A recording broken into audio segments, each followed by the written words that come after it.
Hello बच्चों, चलिए आज का हमारा प्रश्न है सारणिक द्वारा हल कीजिए। हमें दिया गया 3x माइनस 4y बराबर 1 और 2x माइनस 7y बराबर 3। तो यहाँ से इस प्रश्न को करने हेतु हमारे पास यहाँ से हमारी मुख्य अवधारणा कार्य करेगी। मुख्य अवधारणा यहाँ से हम लेकर चलेंगे।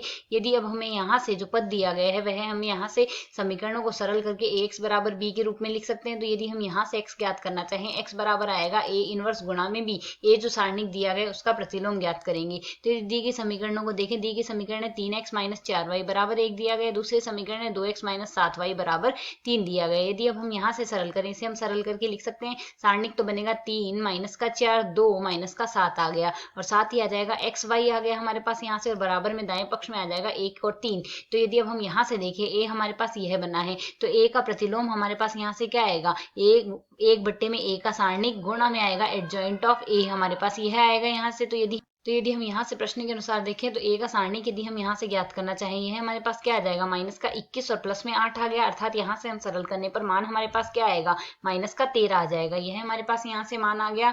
और यदि हम यहाँ से a का एडजॉइंट ज्ञात करना चाहे, सह खंडज, हमारे पास यहाँ से क्या लिखा जाएगा, विकर्णों को आप परस्पर परिवर्तित कर देंगे तो माइनस का 7 और 3 यहाँ आ जाएगा। और इसी प्रकार जो बिना विकर्ण के अवयव है उनमें हम चिन्ह परिवर्तित कर देंगे। 2 गुणा 2 के सारणी में हम यही करते हैं। अब हमने यहाँ से a का इनवर्स लिखना है तो a का इनवर्स हमारे पास यहाँ से क्या आ जाएगा, माइनस का 1 बट्टे में 13 आ जाएगा। साथ ही मान आएगा माइनस का 7 प्लस का 4 माइनस का 2 प्लस का 3। अब हमने यहाँ से x ज्ञात करना है। x ज्ञात करने के लिए यहाँ से b से गुणा कर रहे हैं तो साथ ही से भी b से गुणा कर देते हैं। b का मान है 1 और 3।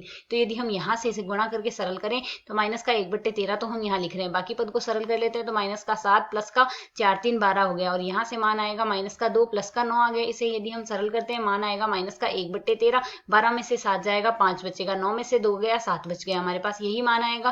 तो यदि x बराबर देखें, x का मान हम लेके क्या चले थे, एक्स वाई लेके चले थे, यह बराबर आ गया माइनस का 5 बट्टे में आ जाएगा हमारे पास 13 और माइनस का 7 बट्टे में आ गया हमारे पास यहाँ से 13। अर्थात यदि सरल करें तो x बराबर आएगा माइनस का 5 बट्टे 13 और y बराबर आ गया माइनस का 7 बट्टे 13। यह आ जाएगा हमारे पास x व y के मान। आशा है समझ आया। धन्यवाद।